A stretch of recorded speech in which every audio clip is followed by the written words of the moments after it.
I was 15 years old, and I was a daily heroin user. At the age of 17, I was incarcerated and got sent to prison till I was about 22 years old. One day I just was presented with the opportunity to try something, and it changed my life. We were meant to live for so much more. Have we lost ourselves? Somewhere we live inside. Somewhere we live inside.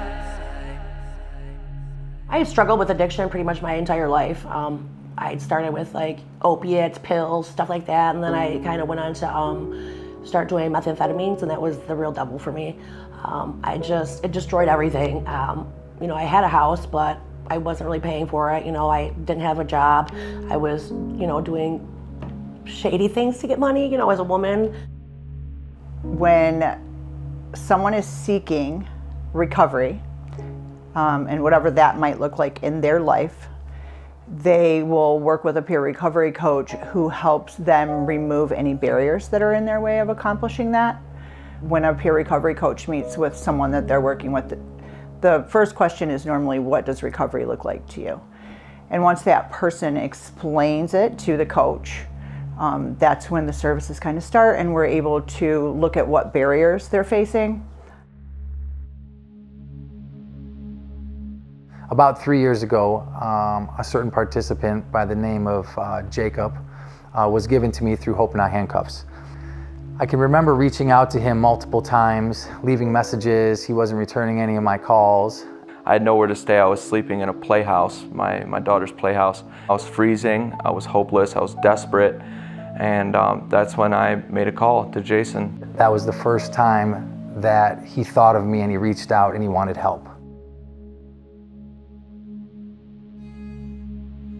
A court officer that I had known from my work in the past approached me and asked if I could help his daughter.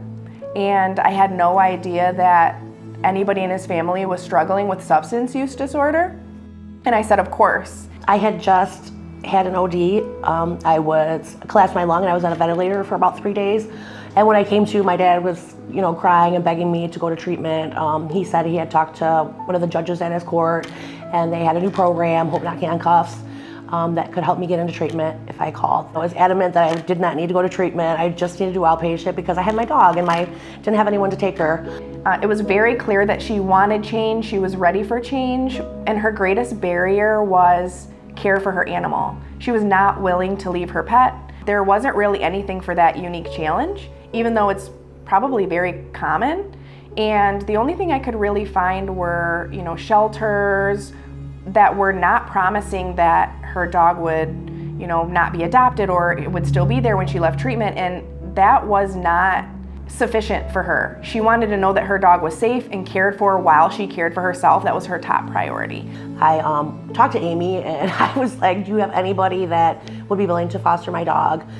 She said she would look into it, and within like 2 days, she had found somebody. It was so emotional. I was so sad. I was scared, because I didn't even know the woman that was taking her, but I tried my best not to, think about it too much because I needed to focus on myself. I couldn't get her back if I never got better, Where I grew up at, on the east side of Saginaw, that was the lifestyle, man, and people, hang out, drink, some people selling drugs and gangs and stuff like that. And I just got wrapped up in that lifestyle. And I ended up getting in some trouble, going to jail for like a year. And then I had to get out and do a probationary program. And it was TRICAP, actually, where we at right now. And it's like full circle to be able to come back and be able to help the guys in TRICAP now. Trying to teach them how to do resumes and look for jobs online, and I get people to donate clothes, and I got people that donate suits, shoes, interview clothes. If you was able to be around these guys, man, it's some good guys. They're good people. Probably just misunderstood. You know what I mean? They just need the proper attention and support.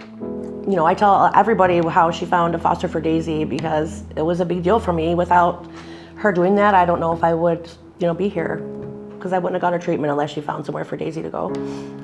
I started to take Jenny on weekends to visit Daisy and the foster at local parks. Shortly after Jenny was on her feet, she was on her own, she had Daisy back. Someone from church came up to me and said, you know, my stepmom owns a dog kennel and she's really looking for help at the kennel. Are you interested? And I said, absolutely. So I filled out the application, I came and I started working here and I loved it. It's just what I've always wanted to do. This is the only disease that tells me I'm okay while it's killing me, right? And so if you've never felt like that, or had your heart tell you don't do it, and your head's like do it, do it, do it, do it, and the wrong one wins, like understanding that whole battle is just that when I sit in front of another person and I give them my craziest thoughts, right? And I think nobody else in the world feels like this, and they shake their head and smile and they identify with me and say, man, I remember feeling like that. There's just nothing else that compares to that. Probably one of the best parts of being a recovery coach is it's a lived experience. And you're so relatable to somebody because you understand the hopelessness. You understand the darkness that one goes through. You understand the chaos. And when you can be that hand that goes down and grabs somebody and brings them out of that darkness, it's the best feeling in the world. She's gonna have 4 years of sobriety this year, and to take that and help other people. And it's not just the fact that she's a trusting place for people to put their animals while they go to treatment, but it's her story. It's the fact that she can say to them when they bring their dog that day and say, listen, I know you're going to treatment. I had to do this. It's a very unique thing to have to do. And when she can look at them and say, you know, me too, in the me too, that's where shame dies. Me helping people, it keeps me straight. You know what I mean? It keep me with a sense of purpose. I'm personally invested with each person that I deal with as if they were me. Like I deal with them like I would want somebody to deal with me. You know what I mean? Or help me out.